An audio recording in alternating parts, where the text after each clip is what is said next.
Jain friends, देखिए आज हम लोग पढ़ेंगे पॉलिटिकल साइंस का पार्ट 2।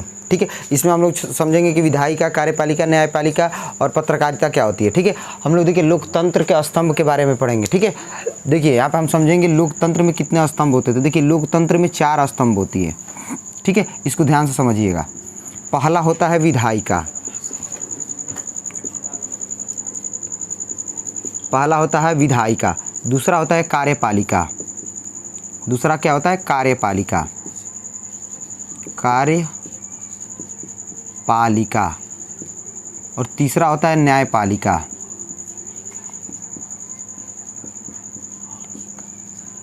अगला तीसरा और चौथा होता है पत्रकारिता, पत्रकारिता। ठीक है, यानी लोकतंत्र के कितने स्तंभ होते हैं। तो पहला होता है विधायिका, दूसरा होता है कार्यपालिका, पहला होता है विधायिका, दूसरा होता है कार्यपालिका, तीसरा होता है न्यायपालिका और चौथा होता है पत्रकारिता। ठीक है, यहाँ तक क्लियर। अब आगे हम बढ़ते हैं। तो ये विधायिका क्या होती है। विधायिका के अंतर्गत आते हैं एमपी, जिसको संसद बोलते हैं, सांसद। ठीक है, और एक इसमें आते हैं एमएलए, इसको हम लोग बोलते हैं विधायक।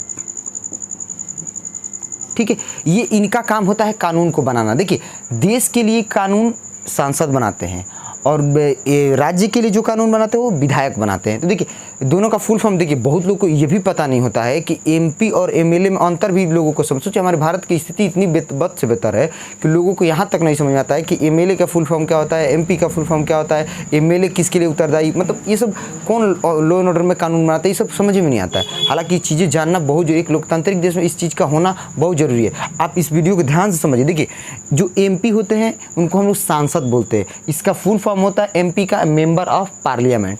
अब होता है दूसरा विधायक, एमएलए। देखिए एमएलए क्या बोलते हैं, मेंबर ऑफ लेजिस्लेटिव असेंबली। इनको हम लोग हिंदी में बोलते हैं विधायक। देखे होंगे विधायक सब रुतबा में रहते हैं लोग, समझा गया। तो इनका काम होता है, जो देश के लिए कानून बनाते हैं उनको हम लोग सांसद बोलते हैं, जो राज्य के लिए कानून बनाते हैं उनको हम लोग क्या बोलते हैं, विधायक बोलते हैं। यहाँ तक क्लियर।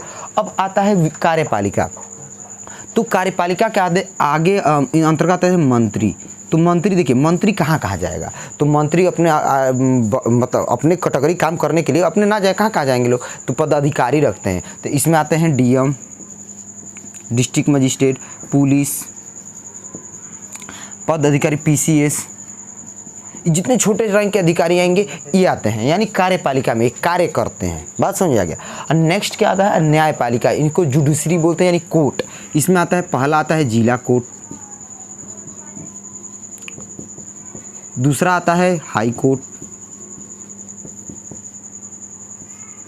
और तीसरा आता है सुप्रीम कोर्ट, सुप्रीम कोर्ट।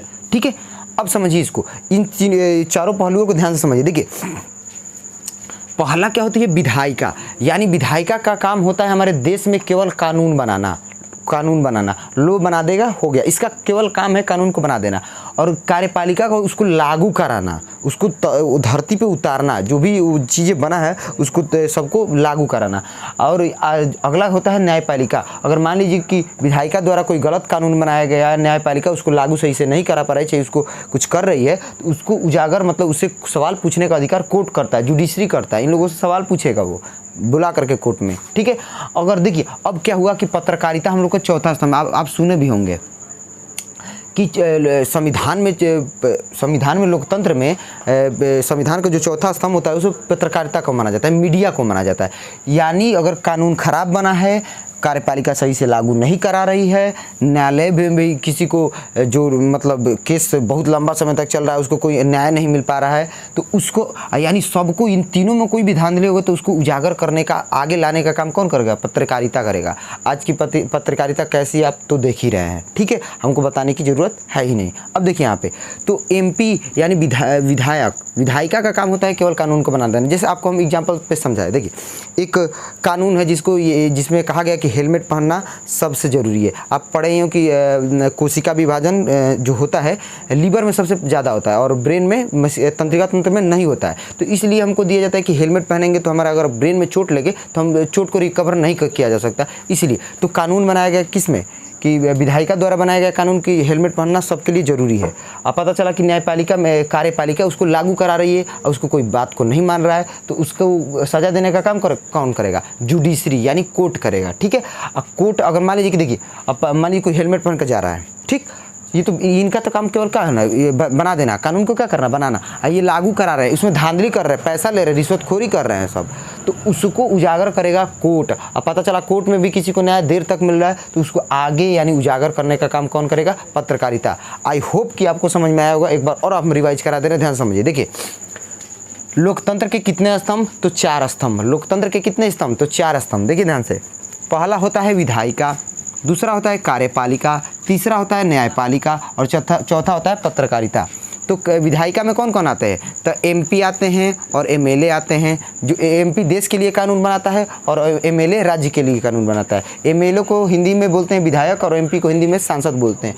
अगला आता है कार्यपालिका। कार्यपालिका का मतलब होता है कार्य करने वाला। ठीक है, तो इसमें मंत्री आते हैं। मंत्री कहाँ कहाँ तक जाएंगे, इसलिए डीएम सब, पीसीएस सब, पुलिस वगैरह, डीएसपी, ये सब दुनिया भर के सब देखो, सब लोग काम को ऐसे करते हैं। ठीक है, अब इसके न्यायपालिका में क्या आते हैं? तो कोर्ट आते हैं। न्यायपालिका में क्या आते हैं? कोर्ट आते हैं। तो इसमें जिला court, high court, supreme court, सबसे बड़ा कोर्ट सुप्रीम कोर्ट होता है। अब लास्ट जो कैटेगरी आता है संविधान का चौथा स्तंभ, उसको हम लोग पत्रकारिता को बोलते हैं। ठीक है, यहाँ तक आपको समझ में आ गया आएगा।